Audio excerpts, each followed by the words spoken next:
फरीदाबाद में डॉक्टर दीदार अब्बासी जे घर मां 30 लख जे धाड़े जा जवाबदार गिरफ्तार करण लाइ शहरी रस्तनि ते निकिरी आया। शहरियुनि एहतिजाजी मुज़ाहिरो करे धरणो हंयो। फरीदाबाद में सियासी समाजी अॻुवाणनि, दुकानदारनि, वापारियुनि ऐं शहरी ताज सदर अब्दुल कादिर बुघियो, अली अब्बास चन्ना, वकील आशिक सोलंकी, समाज सुधारक मोहम्मद इसाक चांडियो।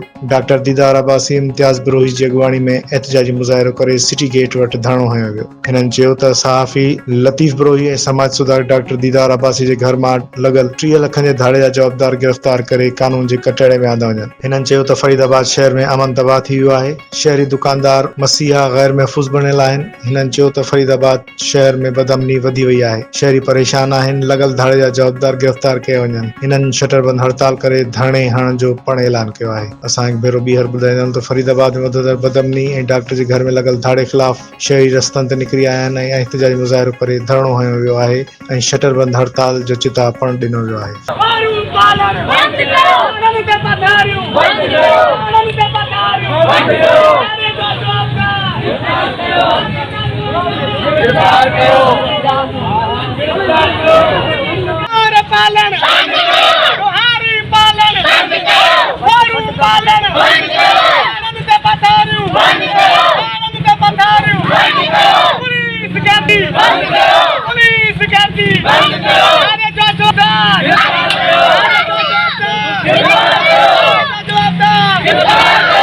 एसएसपी दादू खे नोटिस वठणु घुरिजे। वाक़े खे तक़रीबन 18 कलाक गुज़री विया आहिनि। फरीदाबाद में ई कोन आई आहे। हीअ हिन वाक़े खे को आम वाक़ियो सम्झो थो वञे। हीअ मसीहा किरदार जो माण्हू या सॼी ज़िंदगी बचायो आहे, उन खां वॾी बेवाजिबी थी आहे, वॾी नाजाइज़ी थी आहे। एसएसपी दादू, DIG हैदराबाद, IG सिंध खे अपील वाक़े जो नोटिस वठी जेके जवाबदार आहिनि उहे केतिरे किरदार ताईं पहुचाए डॉक्टर साहिब सां इंसाफ़ कयो वञे, फरीदाबाद जे शहर में ॾिनो वञे। एसएसपी दादू खां ऐं ॿियनि जेके बि बस वारा इदारा आहिनि उन्हनि खे पुरज़ोर अपील था कयूं त अॼु जेको असां हीअ मंझंदि ताक जो 1 बजे असां हीअ रोडनि ते आया आहियूं, का मजबूरी हूंदी। इन मजबूरी खे ॾिसंदे इंसाफ़ कयो वञे।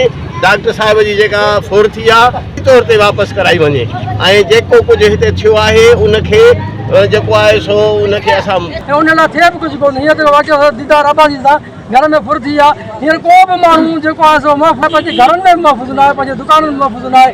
मां त चवां थो जेकॾहिं इहा पुलिस आहे इन्हनि खे सस्पेंड करे ऐं इन जा ते धाड़े मुक़ररु कया थाणनि ते त मां चवां असांखे तहफ़ुज़ मिलंदो। हिन पुलिस बहितर आहे त भला कनि या त वरी हीअं हर को माण्हू मुंहिंजे ख़्याल में त मुड़ुसु माण्हू आहे।